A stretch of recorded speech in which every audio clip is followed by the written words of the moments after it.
श्री स्वामी समर्थ। तुम्ही थंबनेल पाहून या व्हिडिओमध्ये आला असाल तर या व्हिडिओला सबस्क्राईब करा आणि कमेंटमध्ये श्री स्वामी समर्थ असे लिहा। तर आज आपण एक स्वामींची रोचक कथा ऐकणार आहोत, ती म्हणजे मंगळवेढा येथे स्वामींचे आगमन। मंगळवेढा येथे सन 1838च्या सुमारास स्वामी आले।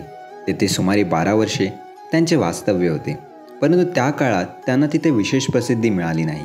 त्याचे कारण ते दिवसभर अरण्यात असत। कधी कधी गावात येऊन ते बसत, तेव्हा गावातील लोक त्यांची काळजी घेत। त्यांना जे आणून ते देत तेवढेच खाऊन ते राहत असत। गावातील लोक हा कोणी प्रथम वेडा बुवा आहे असे समजत असत। शेवटी त्यांच्या अद्भुत लीला पाहून लोकांची श्रद्धा श्री स्वामींच्या ठिकाणी बसली। मंगळवेढा येथे आल्यावर स्वामी औदुंबराखाली बसले होते। पहाटेची वेळ होती।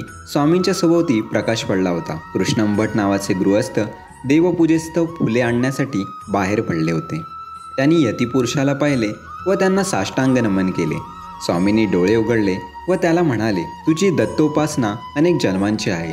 हा तुझा अखेरचा जन्म आहे। तुला काय हवे ते माग, मी तुझ्यावर प्रसन्न आहे। तुमचे दर्शन झाले हेच माझे भाग्य मी समजतो। म्हणून त्यांनी स्वामींच्या चरणांना घट्ट धरले। कृष्णंभटाने गोळा केलेली फुले स्वामींना वाहिली व म्हणाले, स्वामी, आपण माझ्या घरी चलावे। आम्हा दोघा पतीपत्नींना तुमच्या सेवेची संधी मिळावी। स्वामी म्हणाले, तुम्ही जा, मी तुमच्या घरी येईन।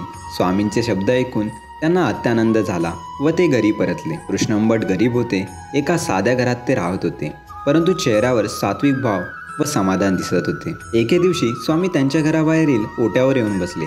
कृष्णंभटाने त्यांना आत नेले। दोघा पतीपत्नींनी त्यांची मनपूर्वक पूजा केली। स्वामी तृप्त झाले व म्हणाले, आता नैवेद्य काय देणार? दोघांचे डोळे ओलावले, पण घरात नैवेद्यास काहीही नव्हते। लगेच त्यांची बायको गावात पेलावर दूध आणण्यासाठी गेली, पण तिला दूध मिळालं नाही। तेव्हा स्वामी म्हणाले, अगं, गोठ्यात गाय आहे, तुला दुधाची कमतरता कसली? ती बाई म्हणाली, स्वामी, आमच्या गाईचे दूध आटले आहे। हे तिचे शब्द ऐकताच स्वामीने तिला भांडे घेऊन दूध काढायला बस असे सांगितले। स्वामींच्या आज्ञेप्रमाणे ती गोठ्यात जाऊन दूध काढू लागली।